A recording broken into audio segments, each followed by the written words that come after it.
Allahumma salli ala Sayyidina Muhammad wa ala alihi wa ashabihi wa man tabi'ahum bi ihsanin ila yaumiddin. Rabbi shrah li sadri wa yassir li amri wa hlul 'uqdatan min lisani yafqahu qawli. Rabbi anzilni munzalan mubarakan wa anta khairul munzilin. Shadaqallahul adzim. Alhamdulillah, pada pengajian kali ini 5 Ramadan, kita masuk 5 Ramadan. Masya Allah, tabarakallah. Sudah 5 malam terlewati. Semoga 5 malam ini adalah 5 malam yang minimalnya kita tidak isi dengan kemaksiatan, minimalnya kita isi dengan hal yang manfaat. Kalau sekiranya ngaji masih belum sempat, ya, apalagi teman-teman di takmir ini, makin Ramadan makin banyak kerjaannya, ya, jadi nggak sempat kepegang Quran, ngurusin umat aja. Makanya niatkan setiap amaliyah ibadah ini ya, betul-betul untuk Allah Subhanahu wa Ta'ala. Dan juga teman-teman yang menyaksikan tayangan ini di channel Masjid Berkah Box, di YouTube dan di beberapa kanal lainnya, insya Allah ini serial Tadabbur Al-Quran dari awal, tertib mushaf urutan dari awal. Kita akan ngaji setiap launching episodenya setiap Senin dan Kamis, ya, untuk sementara waktu ini. Jadi bagi teman-teman yang mengikuti di Masjid Berkah Box, ya ikuti saja channelnya, ya, di hari Senin dan Kamis, ya. Jadi di Masjid Berkah Box setiap jam 4 dini hari akan diupload tayangan-tayangan rekaman di masjid. Jadi strategi dari konten media masjid, putus-putus. Kalau begini kedengaran, Pak? Jadi strategi dari kajian masjid, strategi dari kajian Masjid Berkah Box itu adalah kita tidak pernah menayangkan ceramah itu streaming, ya. Seperti kemarin kajian sirohnya pokoknya disuting terus, nanti diuploadnya ke YouTube, dimasukkannya ke YouTube bertahap. Kenapa? Saya punya pengalaman kalau dimasukkan ke YouTube-nya langsung 30 episode upload itu nggak ketonton, ya. Penontonnya udah nyerah duluan. Ya Allah, 30 episode 30 jam udah nyerah duluan. Tapi kalau kita upload sekali itu malah ada semangatnya. Maka kawan-kawan yang menyaksikan via YouTube, nah di sini template ada tulisan untuk bergabung di grup WA Jamaah Masjid Berkah Box, ya. Jadi jamaah jangan kecil hati, Masjid Berkah Box di Balikpapan, Kalimantan Timur, saya nggak bisa jadi jamaahnya. Tetap masih bisa jadi jamaah. Namanya jamaah bil ghaib, ya. Kalau di sini bawa bapak ibu-ibu yang hadir, jamaah zohir. Teman-teman yang menyaksikan di YouTube, namanya jamaah ghaib, ya. Per saya bicara ini, grup WA kita sudah 29 grup WA, ya. Ribuan orang sudah bergabung. Jadi ini ada nomornya, ketik nama domisili 0812 8877 5595. Nanti setiap tayangan akan diupload ke sana. Tadabbur Quran diupload, kajian sirah diupload, sehari minimal 1. Nanti pelan-pelan akan kita upload kajian yang lain. Kita punya program sudah bersama Syekh Majid, kajian sirah, kajian fikih yang kedua, yang ketiga dengan Guru Reza adalah Nizamul Usrah. Nah, saya lagi coba pelan-pelan cari muajih, muallim, guru-guru yang bisa menjelaskan baik. Insya Allah kita akan bahas Riyadhus Shalihin, kita akan bahas hadis Arba'in An-Nawawi. Jadi nanti di channel Masjid Berkah Box ini videonya adalah bahasan kitab urut, ya. Jadi masjid ini tidak menganut konsep tematik. Karena kalau konsep tematik itu nanti jamaahnya nggak kemana-mana. Hari ini ngomong tema keluarga, besok loncat ngomong politik, besok loncat ngomong akhlak baik, gitu. Padahal khazanah Islam ini sudah punya kitab, ya, ada kitab Riyadhus Shalihin, di fikih ada Bulughul Maram. Kalau misalnya Syekh Majid kemarin pakai kitab Al-Mukhtasar tentang fikih ringkasan. Jadi di Masjid Berkah Box nanti konsepnya kitab, ya, lalu kemudian berjalan. Nah, untuk Senin dan Kamis yang kemudian dibawa oleh pengasuhan adalah mudah-mudahan materi yang paling ringan, yaitu Tadabbur Al-Quran. Insya Allah akan diluncurkan tayangannya setiap Senin dan Kamis insya Allah. Mana ini tim media Mas Bobi ini? Oh, lagi ada urusannya. Baik. Insya Allah kita masuk pada tema pada episode yang kedua ini. Kita masuk Tadabbur Al-Quran di surah Al-Fatihah ayat 2. Di surah Al-Fatihah ayat 3, 4, dan 5. Ayat berapa saja? 3, 4, dan 5. Kemarin di episode 1 kita sudah belajar Bismillahirrahmanirrahim, Alhamdulillahirabbil alamin. Ya. Maka kita akan masuk pada ayat berikutnya, Ar-Rahmanir-Rahim, Maliki Yaumiddin, Iyyaka na'budu wa iyyaka nasta'in. Ar-Rahmanir Rahim diterjemahkan dalam terjemah bahasa Indonesia Maha Pengasih, Maha Penyayang. Ar-Rahman 'allamal Qur'an. Dialah Allah yang Maha Pengasih yang mengajarkan Al-Qur'an. Sifat Ar-Rahman, ya, dijelaskan oleh para alim ulama adalah sifat kepada semua makhluknya. Jadi semua makhluk Allah ini dapat Ar-Rahman, mau itu beriman gak beriman itu dapat Ar-Rahman, Pak. Makanya yang beriman bisa makan, yang tidak beriman pun Allah tetap kasih makan. Binatang Allah kasih makan. Itu sifat Ar-Rahmannya Allah. Binatang dikasih makan, siapapun yang melata di muka bumi ini dikasih makan. Tetapi untuk Ar-Rahim, Maha Penyayang, hanya khusus pada hamba-hamba tertentunya saja. Nah, yang menarik adalah coba sama-sama Al-Fatihah. Coba sama-sama Al-Fatihah. Fatihah, Fatih, Fatah. Lalu kemudian nanti ketemu surat namanya Al-Fat. Itu sebetulnya punya makna pembuka, ya, pembuka. Kenapa Sultan yang membebaskan Konstantinopel disebut dengan Sultan Al-Fatih? Karena dia membuka Konstantinopel. Coba ulang ya Pak, membuka Konstantinopel. Kenapa asma Allah Ar-Razzaq? Para alim ulama dari sejak dulu selalu menggabungkannya dengan Al-Fattah. Ya Fattahu ya Razzaq ya Ghaniyu ya Hamid. Kenapa Al-Fattahu Ar-Razzaq? Karena sifat rezeki itu kalau dia mau hadir pasti sifatnya apa? Terbuka. Doa masuk masjid. Ayo santri doa masuk masjid. Allahumma ftahli. Allahumma ftahli asal katanya juga Al-Fatah ini. Fatihah. Allahumma ftahli. Allahumma ftahli.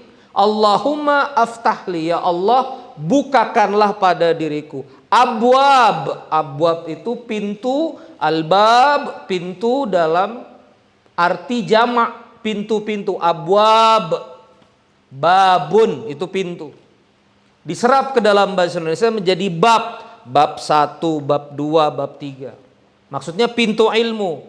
Bab 1 niat, pintu niat. Bab 2 pintu amal. Bab 3 itu maksudnya al-bab, itu pintu. Allahumma ftahli abwaba rahmatik. Ya Allah, bukakanlah pintu rahmatmu. Kalau masuk masjid, kalau keluar masjid, Allahumma ftahli abwaba fadlik. Ya Allah, bukakanlah kepadaku pintu karuniamu. Nah, kenapa di Al-Fatihah ini Bismillahirrahmanirrahim, asma Allah Ar-Rahmanir-Rahim. Alhamdulillahi Rabbil Alamin. Lanjut. Ar-Rahmanir-Rahim. Ar-Rahmanir-Rahim ini 2 dari 99 Asmaul Husna yang Allah punya. Tadaburnya begini, kenapa kemudian Allah Subhanahu wa taala di pembukaan Al-Fatihah itu pakai Asmaul Husna Ar-Rahmanir-Rahim, Maha Pengasih, Maha Penyayang? Karena Sifat inilah yang Allah ingin perkenalkan lebih dahulu kepada hambanya. Abi ulangi sekali lagi, karena apa? Sifat Ar-Rahman Ar-Rahim lah yang Allah ingin hambanya itu kenal pertama kali. Apakah Allah punya sifat yang lebih serem, lebih menakutkan? Ada. Al-Muntaqim, yang maha menyiksa. Ada itu. Al-Muntaqim, Al-Qahhar, Al-Jabbar, Al-Aziz. Ya. Allah itu punya sifat yang maha menyiksa, keras, tegas. Dalam Al-Quran itu syadidul adab, adzabun azim.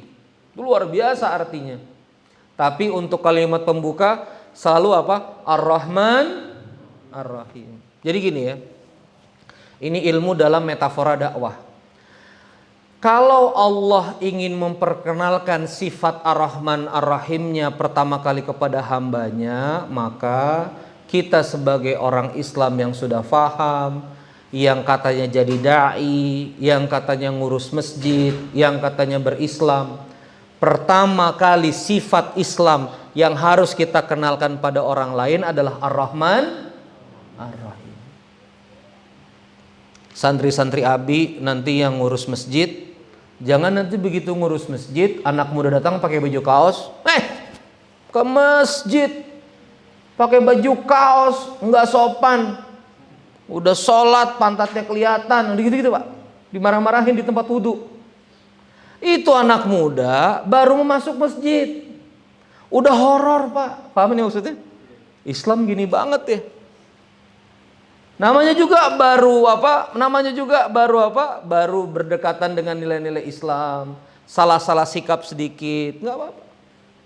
Dia baru minum sambil berdiri, dia nggak tahu kalau minum harusnya duduk, sunahnya. Langsung ditegur di depan orang keras. Nah, kadang-kadang kita ini salah Pak, memperkenalkan Islam dari awal. Padahal Allah Subhanahu wa taala ini sifatnya Ar-Rahman Ar-Rahim. Makanya masjid ini menyediakan makan Pak, itu sifat Ar-Rahman Ar-Rahim. Ustadz kami lapar gini, ya nggak apa-apa, kita support makan. Saya ingat banget pertama kali masjid menyediakan makan itu berat sekali, jamaah itu mau makan. Pelan-pelan Pak, makan Pak, nggak bawa Pak. Ini bukan untuk fakir miskin dua apa, semuanya juga boleh. Oh begitu Ustadz. Sekarang udah jadi klub ya Pak ya, member tetap. Ratusan orang alhamdulillah. Nah itu sifat Ar-Rahman Ar-Rahim. Kasih soto, ya, kasih kuah. Itu Ar-Rahman Ar-Rahim. Maka ini harus paham betul kita Ar-Rahman Ar-Rahim ini. Kita harus memperkenalkan Islam ini dengan Ar-Rahman Ar-Rahim. Nah, gimana sekarang perspektifnya pada diri kita? Begini. Persepsi kita pada seseorang, boleh diulangi? Persepsi kita pada seseorang. Apa sih persepsi itu? Pendapat. Persepsi kita pada seseorang akan mempengaruhi sifat kita pada seseorang itu. Contoh. Hati-hati loh, bapak itu sensitif. Maksudnya apa? Baperan. Oh iya. Antum kalau ketemu orang yang sensitif baperan apa? Berhati-hati ngomongnya. Ya. Misalnya antum punya persepsi, hati loh, Ustadz Randy itu sensitif, ya kan? Antum pasti berhati-hati ngobrol sama aneh. Padahal udah pengen nyeplos tuh, Ustadz gemuk banget makin hari nih, gitu kan? Tapi pengen nyebut gitu, makin lebar nih Ustadz, tiap hari Ustadz kurusin apa? Nah gitu kan? Tapi karena antum berhati-hati, karena antum punya persepsi, Ustadz Randy nih baperan, makanya antum hati-hati sama aneh. Ya Ustadz, pasti jaim-jaim. Tapi kalau persepsi kepada aneh gitu, nah Ustadz Randy mah gampang tuh pasti nyebut gitu, pasti relax gitu kan? Ustadz apa kabar? Luar biasa Ustadz. Tambah berbobot nih Ustadz, tambah berisi ya gitu kan, santai gitu ngobrol dan seterusnya. Nah, persepsi kita kepada Allah Subhanahu wa taala mengubah sikap kita kepada Allah Subhanahu wa taala, itu akan menentukan sikap kita kepada Allah Subhanahu wa taala. Ada orang yang pada saat itu, ini ulama ya, bercerita kisah, kemudian dikisahkan mutawatir. Ada seorang yang kemudian dia sudah membunuh 99 orang. Dia nanya ke seorang rahib, gue udah ngebunuh 99 nih, Kayaknya tobat diterima nggak nih? Kata si rahib, oh kebanyakan nih dosanya, 99 udah bunuh orang. Kesel dia, dibunuh juga tuh si rahib. Masa nggak bisa diampuni sih, dibunuh lagi. 100 genap. Datang lagi ke rahib yang lain. Saya udah bunuh 100, gimana? Oh bisa. Allah Maha Pengampun. Udah hijrah saja ke kampung yang banyak orang solehnya. Akhirnya dia pindah. Dalam perjalanan wafat. Dalam perjalanan wafat, 2 malaikat, malaikat azab dan malaikat rahmat datang. Rebutan. Kata yang nyabut pakai azab, jatah gua nih, pendosa udah bunuh 100 orang. Kata malaikat rahmat, oh bentar dulu, nih orang udah tobat, udah mau menuju kampung, tapi belum nyampe. Akhirnya diukur jarak, ya, dari tempat dia wafat ke desa sebelumnya yang dia penuh maksiat dan desa yang banyak orang solehnya. Dalam riwayat Allah memperdekat dengan desa yang ada orang solehnya. Ternyata lebih dekat. Ini jatahnya malaikat rahmat. Apa yang bisa diambil dari kisah ini? Allah Maha Pengampun. Allah sangat bahagia sekali ketika hambanya kembali. Dan ini harus jadi konsep kita dalam berhubungan dengan Allah. Di Ramadan ini Pak. Di Ramadan ini pintu surga terbuka, pintu rahmat dibuka. Kadang-kadang setan itu, ini kan setan ini ahli marketing Pak. Coba, setan ahli apa? Marketing. Apa yang dimarketingin? Neraka. Ahli marketing itu hebatnya apa? Copywriting. Apa itu copywriting? Copywriting itu kata-kata, bungkus kalimat marketing. Itu setan tuh paling ahli copywriting. Ya ini yang di YouTube yang tersinggung, aduh gua ahli copywriting nih jadi setan nih, bukan. Jadi setan tuh bayangin ya, dia bisa ngomong begini nih sama antum. Ramadan sih Ramadan nih penuh ampunan, tapi dosa ente, Masya Allah. Gitu tuh setan ngomong. Dosa ente boy, ya Allah boy. Dosa ente boy, yang ini, yang ini, yang ini. Setan tuh pinter betul. Ingat gak boy waktu SMA? Ingat gak boy? Bro, emang sih Ramadan penuh ampunan, tapi kira-kira dong, kalau dosa begini nih tahu-tahu diri lah. Kita udah satu grup di neraka. Gitu tuh setan tuh gitu Pak. Akhirnya apa? Hamba itu jadi putus asa. Maka hati-hati dai, sebagai dai, sebagai aktivis masjid, itu coba sama-sama bainal khauf war raja. Coba lagi. Bainal khauf war raja. Antara khawatir, takut kepada Allah dengan berharap kepada Allah, ini harus imbang.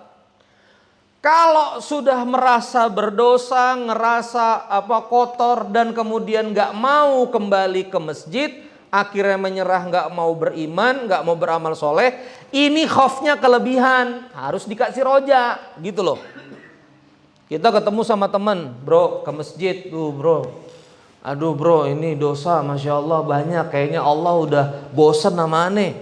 Aduh malaikat kayaknya udah ngeblok aneh nih, blacklist nih udah malaikat nih. Udah nggak ada lah bakal diampuni. Nah ini orang kebanyakan apa? Kebanyakan khauf. Kasih semangat, bro ente tahu nggak Abu Sufyan itu mau ngebunuh Rasulullah, mau memerangi Rasulullah, dedengkot jahiliyah paling jahat di zamannya. Begitu masuk Islam jadi sahabat paling mulia, insya Allah surga Allah, syahid di medan perang. Abu Sufyan. Antum tahu nggak Hindun? Hah? Hindun itu sahabat wanita sahabiyah di dalam barisan perang Rasulullah. Tahu nggak kelakuannya dulu kayak apa? Siapa yang bisa bunuh Hamzah, paman Rasulullah, tombak dia, maka aku akan kasih emas seberat badannya. Begitu Hamzah meninggal itu di sebuah peperangan, medan peperangan, dirobek jantungnya Hamzah, dimakan jantungnya Hamzah. Hindun. Begitu Fatu Mekah masuk Islam. Kemudian jadi PJ Masak, ya, jadi PJ Masak, jadi tim panglima untuk barisan akhwat untuk ngurusin yang terluka. Jadi harus dikasih Pak, harus dikasih apa? Harus dikasih motivasi. Itu sifat Ar-Rahman Ar-Rahim. Sebaliknya, kalau terlalu gampang ngegampangin, ini gawat. Pernah ada candaan ini Pak, aduh mohon maaf sekali. Saya mohon maaf ini Pak, tapi kita harus ungkap datanya. 3 besar institusi yang korupsi yang paling tinggi, salah satunya Departemen Agama. Mohon maaf ini saya angkat. Ini candaan saya waktu di Rohis dulu sama teman-teman. Maksudnya saya ingat banget ini. Jadi waktu itu saya nanya sama teman-teman, Kok Depak korupsinya bisa paling tinggi? Tahu nggak teman saya ngomong apa? Karena mereka tahu tobatnya kayak apa. Itu. Karena mereka tahu cara tobatnya. Kalau yang lain korupsi nggak tahu cara tobatnya. Ini teman-teman di Depak tahu semua. Ya Allah ya Karim, saya bilang. Nggak semua ya, oknum yang korupsi oknum. Nggak semua teman-teman di Depak semuanya korupsi. Tapi itu 3 institusi Pak. Polri, Depak, kalau tidak salah pendidikan dan kesehatan ya. Dinas pendidikan dan dinas kesehatan. Wabaina. Sebetulnya nggak bisa kita fatwa juga 3 karena memang anggarannya cukup besar. Terutama maintain haji dan seterusnya. Tapi ada beberapa yang ngegampangin dosa. Nggak apa-apa lah, Allah mah pengampun cincai. Yang penting kita udah ada iman. Di hadis kalau ada iman nyangkut juga di surga. Cuci bentar di neraka gampang. Laundry dikit, transit. Bisa lah. Ya Allah, jamaah sekalian. Kalau ketemu kalimat di Quran zakum. Zakum itu makanan berdurinya penghuni neraka. Itu Pak, getahnya. Coba lagi apa? Adik-adik santri, anak-anak abi, coba sama-sama. Getahnya zakum. Coba lagi. Getahnya zakum. Zakum, buah di neraka. Getahnya zakum. Kalau setetes jatuh ke lautan, setetes jatuh ke bumi Pak. Berapa tetes? Setetes. Itu satu bumi kering, kerontang. Dan langsung air di samudra yang sebanyak itu menguap. Tidak ada lagi air di muka bumi. Berapa jatuh? Apalagi zakum itu sama buah-buahnya masuk kemana? Ke perut Pak. Makanya kalau misalnya ahli Quran, ahli tafsir itu ngaji, ya mimpin sholat, jadi imam, kalau dia tahu tafsirnya Pak, nggak sanggup berdiri. Saya sering temui imam-imam yang ikhlas itu nggak bisa melanjutkan kalimat. Adzabun adim, langsung cekat. Adzabun adim, nggak bisa melanjutkan karena ngerti betul adabnya. Nah makanya kalau orang terlalu santai dikasih khauf, tapi kalau orang udah kebanyakan khaufnya dikasih harapan. Coba ya, paling bagus masuk ke YouTube-nya Ustadz Dery Sulaiman ya. Ustadz Dery Sulaiman aktif di Jamaah Tabligh. Ustadz Dery itu, Masya Allah, kalau ngajak orang ke masjid, come on brother, come to masjid. Di masjid kita pijit-pijit, makan-makan. Tapi saya bisa sholat maghrib, nggak apa-apa, sholat maghrib doang. Yang penting sholat maghrib, udah nggak apa-apa. Bismillah, yang penting di masjid. Lama-lama di masjid dipijit-pijit azan Isya dia. Habis Isya pijit lagi, kasih makanan lagi. Enaknya di masjid, nggak apa-apa brother, tidur di sini brother. Insya Allah pijit. Lama-lama ketemu subuh. Lama-lama 3 hari Pak, seminggu di masjid Pak. Allahu Akbar. Kita ini orang datang ke masjid ditegur. Kaosnya salah. Tuh bokongnya kelihatan. Ya sediakan bajunya Pak. Sholat kok ribut. Ya anak-anak sholat ribut. Nggak tahu bacaannya. Ajarkan bacaannya. Berarti kitanya yang salah. Nah makanya coba sama-sama Ar-Rahman Ar-Rahim. Kita harus punya perspektif, persepsi kepada Allah itu sangka baik. Allah itu maha pengampun, maha penyayang. Saya suka menceritakan ini di berbagai forum Pak. Jadi di Jakarta, kalau Anda ke Jakarta, mudah-mudahan takdirnya bagus ya, bisa semua sama-sama ke Jakarta. Itu ada masjid keluarga. Masjidnya kayak gini lah, dia kayak ruko begini, tapi dia 5 lantai. Namanya Masjid Abu Bakar As-Siddiq, itu tepat di pertigaan Jalan Dewi Sartika, Cawang. Jadi arah mau ke Kampung Melayu, Cawang. Itu masjid punya keluarga Arab.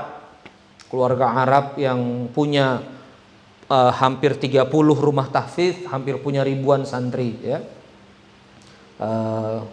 Yang lagi rame-rame nih di mana? Di berita. Rumah Sakit Umi Bogor. Pernah dengar Pak ceritanya Pak? Yang lagi rame di berita nih Rumah Sakit Umi Bogor. Nah, itu yang punya beliau, keluarga beliau. Nama kakek yang kemudian mimpin keluarga ini yang paling tua sesepuh namanya Ustadz kita manggilnya Ami Abdul Qadir. Ami Abdul Qadir. Ami Abdul Qadir ini ayah dari Habib Fahmi. Ya, kami menyebutnya Syekh Fahmi yang kemudian jadi owner di Rumah Sakit Umi ini. Waktu itu saya dapat rezeki Jumatan pertama di Masjid Abu Bakar As-Siddiq tuh Pak. Ini mereka keluarga punya perusahaan properti, punya apartemen, bangun perumahan, pokoknya Masya Allah lah ya. Termasuk orang yang terpandang dan punya banyak duit di Jakarta ini. Banyak mendukung dakwah. Karena waktu itu habis Jumatan kita makan kebuli. Jadi orang Arab tuh kalau keturunan Arab itu kalau udah selamatan Pak, kebuli Pak. Kalau udah kebuli ini kita bingung, ini nasi pakai daging apa daging ada nasinya gitu ya. Karena apa Pak? Dagingnya itu numpuk sama nasinya itu ya. Ini kode juga lah buat Bunda ya. Nanti kasih sinyal. Bobby udah senyum-senyum. Kasih sinyal, mudah-mudahan kita ada rezeki kebulian lah di sini ya. Siap tuh kata Bunda, siap. Ya, ini kode buat Bunda gitu kan. Ya kan.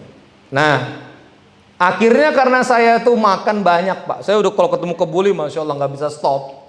Saya nunggu sampai asar masjid sepi. Nah, Ami Abdul Qadir zikir di saf pertama.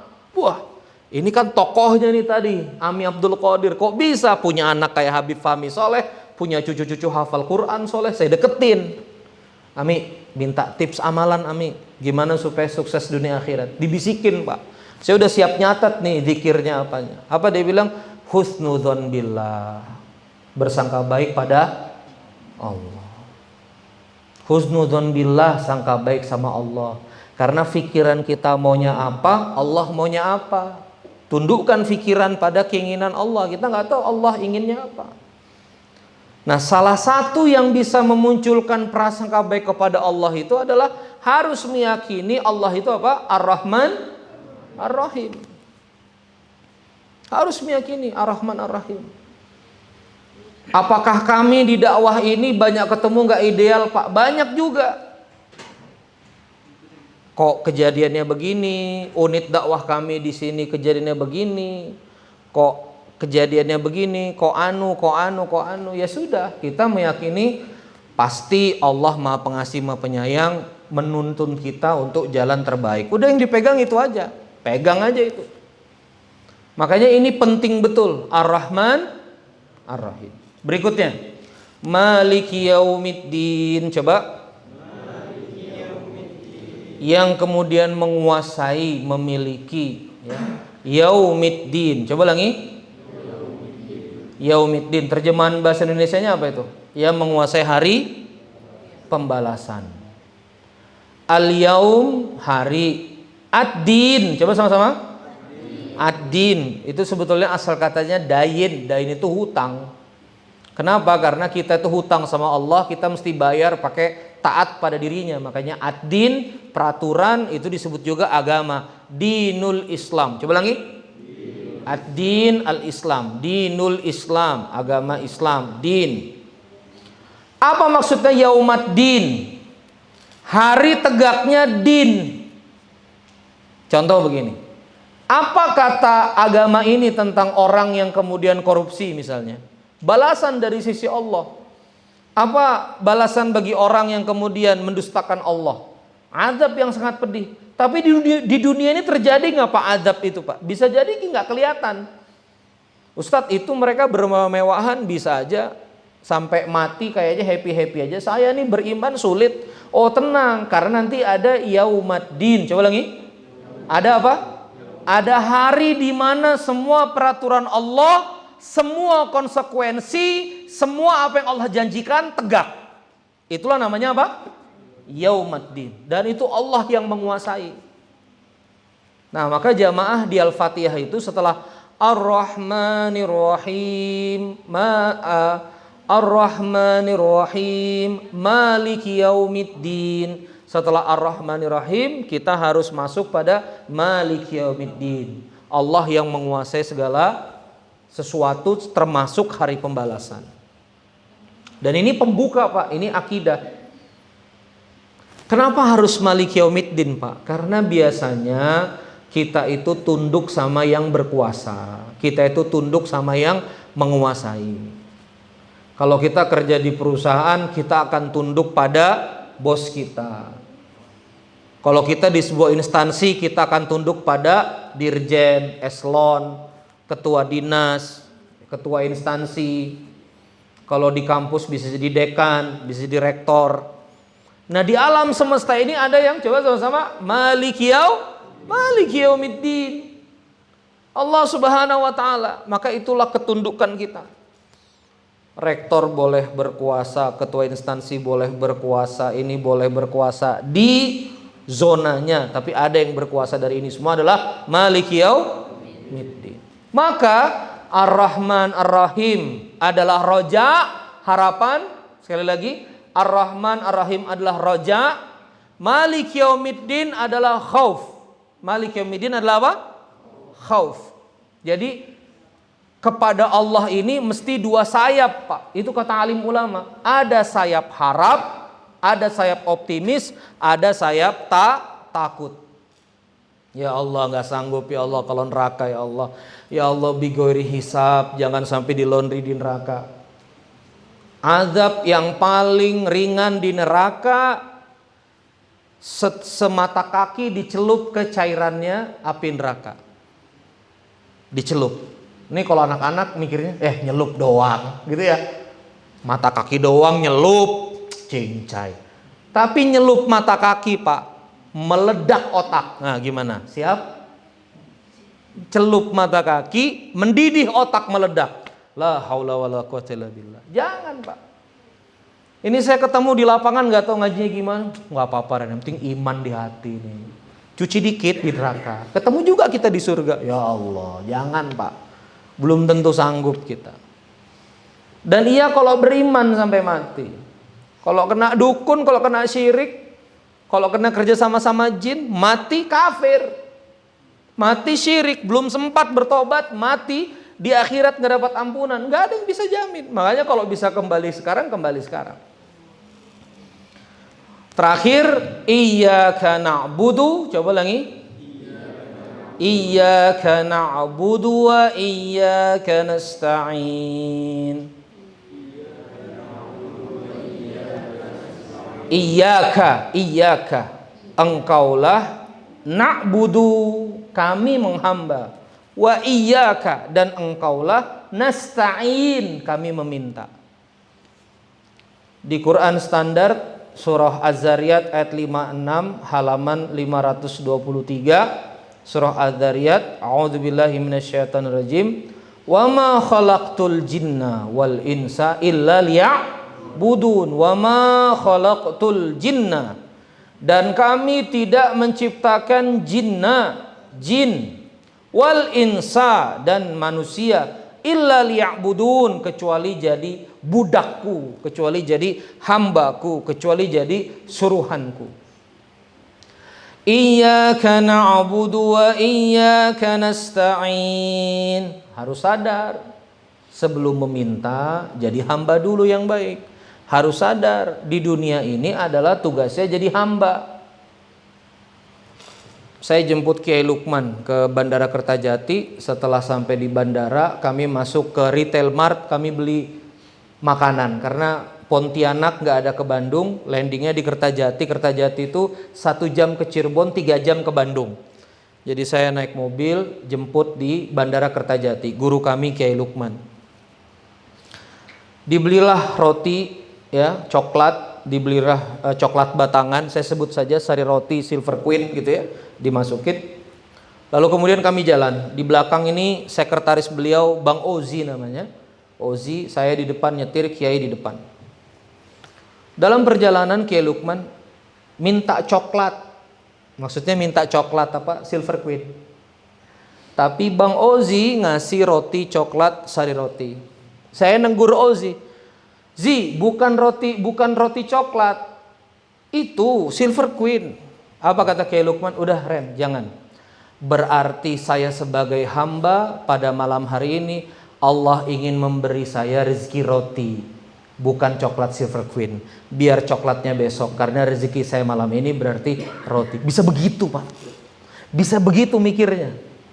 Allahu Akbar. Kita ini coba sama-sama hamba. Coba lagi apa? Tapi ke Allah itu seakan-akan kita bukan hambanya Allah. Kalau hamba itu kan kita hamba, Allah majikan. Tapi kadang-kadang kita ini Kita ini merasa Allah ini vendor. Allah ini apa? Vendor. Ya Allah, masa kerjaan saya begini? Masa hidup saya begini? Giniin dong. Katanya begini. Itu Pak, adab ente sama vendor. Pak, saya pengadaan nih. Pengadaan pompa. Masa pompanya begini? Kan pompanya segini, harga saya begini. Itu Pak, adab kamu sama vendor. Sama klien, boleh begitu. Sama Allah Pak, kadang-kadang kita ini kayak vendor. Ya Allah, kenapa begini? Kan anu. Padahal posisi kita itu apa? Hamba. Ya udahlah, kalau hamba itu gimana sih? Ini susah sih ya, karena perbudakan itu nggak ada lagi. Coba nonton film-film Romawi gitu ya, perbudakan. Itu bebas Pak, majikannya itu nyuruh apa aja. Tengkurap, jemur. Ya. Lawan, pokoknya budak itu udah nggak punya kemerdekaan apa-apa lagi Pak. Masya Allah, udah kayak properti. Nah kita itu kepada Allah itu sifatnya harus begitu. Nah maka kalau kita bisnis, kita bawa 200 pieces, lakunya 50, itulah kehambaan kita kepada Allah. Hari ini lakunya 50 potong. Kita target sales 100 juta, dapatnya 55 juta, itulah kehambaan. Kita mau ke mana? Kita mau ke Samarinda. Naudzubillah min zalik, sampai kita ngelewatin sebuah tempat, baru nyampe kilometer 63, ban pecah. Akhirnya harus bermalam dan segala macam, nggak apa-apa, itulah kehambaan. Malam hari ini harus tidur di mana? Di jalan. Itulah kehambaan.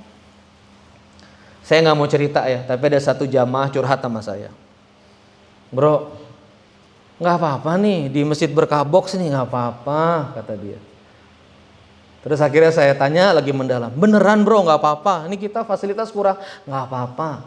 Di rumah aneh mati air, kata dia Pak. Di rumah aneh apa?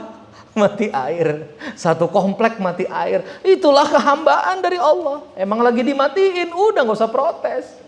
Ya udah mati dah mati. Mandi pakai air galon. Nikmatin aja mandi pakai aqua. Kapan lagi kan? Kala-kala bidadari. Mandi 9.000 segalon. Udah nggak apa-apa, telan aja gitu loh. Mandi pakai resi ulang. Udah nggak usah banyak protes. Nggak usah apa? Nggak usah banyak protes Pak. Udah dah yang ada itu dah. Tadi malam hujan lebat Pak, lebat banget. Saya tuh deg-degan Pak, karena ini kan bangunan semi permanen nih Pak. Ini roboh kagak gitu. Saya rada nggak bisa tidur juga tadi malam, cuma ya adalah roboh lah gitu kan. Kita sebagai hamba, udah tidur aja Pak. Ya Allah, badai Pak, beneran. Ini kan seng baja ringan. Waduh. Kayaknya nih ini sanggup nggak ini ya badai segini besar gitu. Lebat banget hujannya tadi malam. Ya udahlah rezeki Allah, tinggal di bedeng begini GRC, udahlah telan aja ya. Kalau misalnya mau roboh ya paling penyok-penyok dikit lah paling. Udah tidur aja Pak, udah Pak. Nah kebanyakan kita ini nggak jadi hamba, terutama nanti umroh ya. Hati-hati banget umroh tuh. Udah semangat nyampe Madinah, nggak bisa check in, ribut dulu sama hotel. Kayak ya, pakai bahasa Arab. Check in 2 PM. Walk to the room. Wah, ribut kita Pak. Apalagi kalau udah yang jaga orang Mesir, cuekin Pak sama dia yang jaga orang Mesir. Kita juga nggak ngerti dia ngomong apa. Ya Allah, campur-campur. Kadang jamaah itu duduk, yang tenang. Saya kadang nenangin jamaah, Pak mohon maaf ya, nggak apa-apa, terserah Allah. Mau check-in jam 4, check-in jam 5. Ada juga yang tegang Pak, ditungguin resepsionis. Jadi kapan Ustadz check-in? Bapak sih udah capek nih. Wah ya Allah karim. Karena saya bawa jamaah itu Pak 8 kloter dari umur 24 tahun sudah bimbing jamaah. Itu di umroh itu Masya Allah. Sampai ke Mekah, kadang nggak bisa masuk ke Ka'bah, apalagi kalau Ramadan itu Masjidil Haram ditutup. Kadang masuk pintu ini, keputar pintu di sana. Kadang ya Allah, harus pinter-pinter jadi apa? Hamba. Pernah waktu itu saya ngantri masuk imigrasi 3 jam. 3 jam Pak. Petugas imigrasinya minum teh gitu. Jar banjir pengen ulun hamput aja di sini. Nah, minum teh santai, kita udah ngantri Pak. Orang Turki itu sampai teriak-teriak. Udah penuh tuh bandara, ngantri imigrasi cek itu 3 jam. Ya udah disuruh berdiri 3 jam. Mungkin di Indonesia kurang berdiri kan gitu. Surah Allah. Ya udah ikhlas aja, ente mau ngapain jadinya? Ya udah ikhlas. Sampai di bis dimarahin ibu-ibu lagi. Lama banget pak. Ya elah. Ibu-ibu. Karena ibu-ibu duluan. Nunggu 3 jam di bis. Udah di sini kita kena semprot orang Arab, di bis kena semprot ibu-ibu. Ya udah, sabar aja udah. Jadi hamba. Siap anak-anak Abi? Coba sama-sama. Iyyaka na'budu wa iyyaka nasta'in. Minta itu di belakang, jadi hamba dulu yang awal. Itu tadaburnya. Kadang-kadang kita nih mintanya di depan, jadi hambanya belakangan. Maka ilmunya adalah kalau mau semua permintaan terjadi, jadilah hamba. Ikut aja udah. Saya punya santri di Bandung, dosen, karirnya pertama bagus, tiba-tiba diangkat dari struktural, cuma boleh ngajar aja, difitnah kanan kiri lah, dia curhat, saya difitnah. Saya bilang, ya udah, bab ente difitnah jadi hamba aja. Dapat beasiswa S3. La haula wala quwata illa billah. Kalau dia struktural sulit dapat beasiswa S3. Akhirnya sekarang dapat beasiswa S3, dapat bisnisnya di Lembang jalan. Kadang-kadang kita ini sok tahu Pak sama apa yang terjadi. Kenapa saya difitnah? Kenapa? Padahal mau dapat barokah. Jadi udah ya. Jadi hamba, Allah perjalankan kemana, jalanin. Allah tutup jalan ini, tutup. Ya. Allah kasih hujan, nggak usah pakai drama. Ya hujan, basah dong. Ya basah lah, nggak usah dibahas. Ini kadang-kadang ya hujan basah gimana? Ya udah hujan aja, nggak usah ente bahas gitu loh. Biasa aja gitu. Yang ada itu ya udah jalanin saja insya Allah. Mudah-mudahan ada manfaat.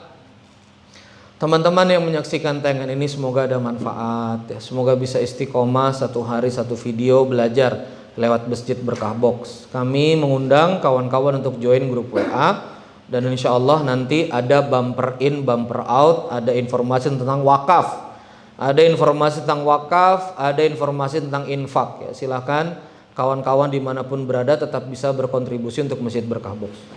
Allahumma shalli ala sayyidina Muhammad wa ala sayyidina Muhammad. Semoga pagi ini lapis-lapis keberkahan, syuruknya berkah, subuhnya berkah, Ramadannya berkah, masjidnya berkah, taklimnya berkah, Qur'annya berkah, lapis-lapis keberkahan. Insya Allah semoga dengan lapis-lapis keberkahan ini Allah mudahkan hari kita, amin. Allah cukupkan semua rezeki kita, Allah berikan kita jalan keluar dari berbagai permasalahan kita yang ada insya Allah. Saya mengingatkan insya Allah ba'da zuhur ada kajian fikih dengan Syekh Majid. Ya, mudah-mudahan kawan-kawan berkenan untuk hadir. Kita tutup dengan doa kafaratul majelis. Subhanakallahumma wa bihamdika asyhadu an la ilaha illa anta astaghfiruka wa atubu ilaik. Wassalamualaikum warahmatullahi wabarakatuh.